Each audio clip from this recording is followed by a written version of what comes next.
بسم الله والحمد لله والصلاة والسلام على رسول الله. اللهم صل وسلم وبارك عليك يا سيدي يا رسول الله. صوم مقبول وذنب مغفور. اللهم تقبل منا ومنكم صالح الأعمال وبلغنا اللهم ليلة القدر، اللهم آمين يا رب العالمين. هندردش بسرعة مع بعض على اللي حصل النهاردة في صالة الدكتور حسن مصطفى، كرة الطائرة، رجالة المارد الأحمر للكرة الطائرة تحت قيادة فرناندو. عملوها الرجالة بفوز ساحق ماحق مستحق وعلى الهادي يا زبادي. 3 أشواط زي الفل، نضاف زي الفل، ما فيهمش أي شوائب، ما خدوش شوط واحد، خدوا ال3 أشواط صايمين. بسم الله ما شاء الله. انتهت اللعبة يا لعبة، انتهى الدرس يا غبي، انتهى الدرس يا غبي. الأهلي نادي تأديب وتهذيب قبل ما يكون نادي كرة قدم، طايرة، سلة، صالات، مش عارف ايه. نادي تأديب وتهذيب. اللي يطول لسانه على شعب الأهلي العظيم تكون دي النتيجة. الرد في الملعب، الرد في الملعب يا لعبة. المسمى بمحمد مصطفى لعبة، اللي طلع في امبارح اللي هو يوم الثلاث وشاور إشارة بذيئة مهينة مرفوضة بكل الأساليب، مرفوضة إنها تطلع على الشاشة. وسلمنا على اتحاد الطايرة، وسلمنا على القنوات البيضاء، وسلمنا على النادي نفسه وإدارة النادي نفسه، سلمنا عليهم بس فقط نقول لهم أنتم أثبتوا للجميع إن كل رؤساء الأندية الاتحادات والرابطة وغيره ومخططين حمر دايما في ظهر نانوس الدولة المزاريطة. لاعب زي ده بحركة زي دي كان يتوقف أو يتشطب، يتوقف أقل حاجة سنة أو يتشطب. ده من اتحاد كرة الطايرة أو اتحاد الكرة المصري، ما هو أو الأولمبية، ما هو كله تحت عباية الاتحادات. ما حصلش. خش على القنوات البيضاء، خش على الهجاصين كلهم، والهجاص الكبير عبعال كلهم هجاصين. اوعى تفكر ان في هجاص واحد، كلهم بلا استثناء هجاصين.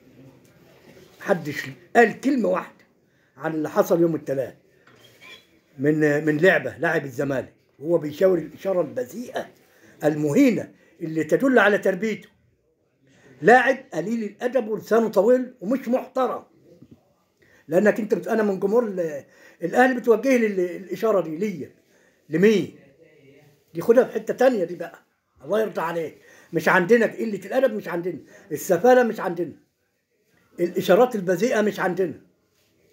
لكن تعالالي، مش هتكلم عن الماتش دلوقتي، تعالالي لو كانت الإشارة دي يوم الثلاث من لاعب من نادي الأهلي، أقسم بعزة جلال الله واللي خلق الخلق ومصحف ربنا زي ما بيقول فهد البطل، ما كانت القنوات بطلت وخدتها يومين 3 كلام في كلام في كلام. ولا يجوز ولا يصح وما ينفعش، وبناتنا ورجالتنا ونسواننا في البيوت ومش عارف ايه. خد من ده كتير. لو كان اللاعب من الأهلي بس، كان اتحاد الكرة في نفس اليوم قبل ما يناموا الفجر كالعادة، او الرابطة او اتحاد كرة الطايرة، كان ادى ايه؟ العقاب فوري واقصى عقاب. انا بقول لك انا فاهم وانت فاهم وحضراتكم كلكم فاهمين. انما لو حصل عندنا الكلام ده، وده ما بيحصلش ابدا، اقسم بالله كان النادي نفسه، النادي الاهلي، اصدر عقاب وهو في الملعب، اصدر الغرامه الماليه والايقاف وهو في الملعب. ما كانش هيستنى اي اتحاد لغرامه او غيره. انما انت ايه ده؟ انت في مصر أسوأ منظومة في أو مؤسسة من مؤسسات الدولة المصرية هي منظومة الرياضة المصرية. منظومة فاشلة وفاسدة. ليه؟ دور على المهيمنين على المنظومة وأنت تعرف إنها فاشلة ليه؟ مفيش فكر إطلاقا. لكن نرجع بقى ايه، عايز اقول لك ان الاهلي تأديب وتهذيب يا علبه، وانتهت درس يا غبي. خليك مع نفسك بقى وعيش حياتك. انت اتمرمرت، يعني مرمطوك النهارده بلغه الكوره بالرياضه. زحفت. صاله الدكتور حسن مصطفى النهارده كانت مسرح للزحف والاهانه كرويه، والنسر العالي في سماء الصاله بيرفرف. شوط اول زو، شوط ثاني زو، شوط ثالث زو. رجاله لا تقبل الاهانه. ما تقبلش اهانه شعب الاهلي اللي في ظهره. ما انت لو قبلت كده واتهزمت النهارده انا ما احبكش. لازم تاخد حقي في الملعب. وبعدين يحلها الف حلال بقى، يحلها الف حلال يا معلم. النهارده 3 اشواط نظيفه وزي الفل. شفت لما بتغسل حبايه تفاح كده ولا بتاع كام تفاحه كده، ولا بتغسل حاجه تحت الميه من الفلتر كده ويطلعوا زي الفل كده مغسولين نضاف، او خصايه بقى وتشد قلب الخصايه وتاكل وتمزمز. النهارده 3 اشواط مغسولين ونضاف وزي الفل. ما جاش الزمالك، هيجي فين؟ وانت قلل ادبك عليا، ده انت هتاخد على دماغك. ده احنا ما عندناش رحمه يا معلم. صحيح كانت اسوأ مباراه اللي لعبناها الاخير، ما كانش فيه توفيق، لكن النهارده فيه تركيز عالي جدا. فيها بابا بس في حته الارسال وده عادي. لكن النهارده بسم الله ما شاء الله الحسيني لاعب فوق العاده. عصران يا عم، عصران فكرنا بصراحه بيه، الله يرحمه. عصران وعادل امام في المشبوه ولا مش عارف ايه. عثمان وعبده طبعا الحسين، كلهم نجوم، قسما بالله كلهم نجوم. والواد القصير الاسمراني اللي بيستلم من ورا ده حاجه 10/10. رجاله الاهلي كانوا عند الميعاد وفي الوقت المناسب.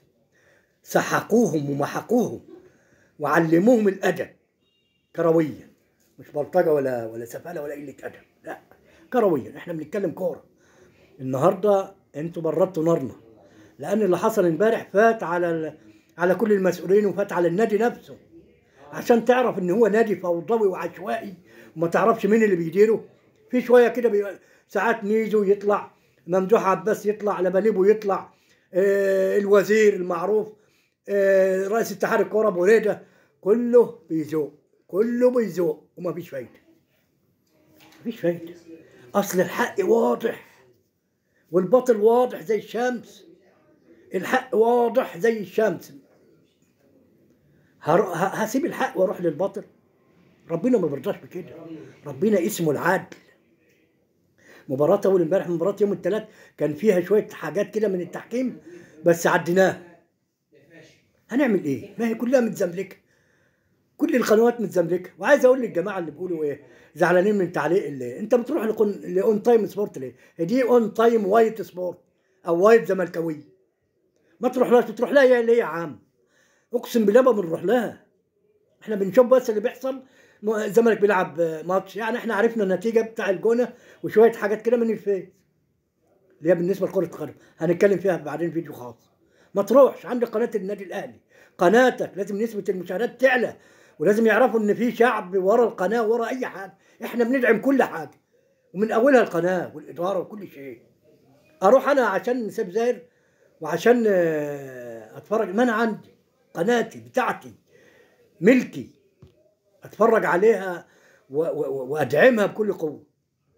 المهم في النهايه احنا النهارده مبسوطين جدا جدا، والنهائي ان شاء الله هيكون مع بتروجيت، وان شاء الله بعون الله بمشيئه الرحمن وبجهد الرجاله الابطال رجاله الطايره.